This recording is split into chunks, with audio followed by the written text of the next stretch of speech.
Alam mo ba, ang bugtong ay isang masayang laro ng mga salita? Isipin mo, may mga tanong na may nakatagong sagot. Halimbawa, may katawan, walang buto. May ulo, walang mata. Ano kaya ito?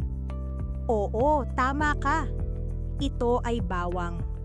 Minsan, ang mga bugtong ay parang mga lihim na dapat nating tuklasin.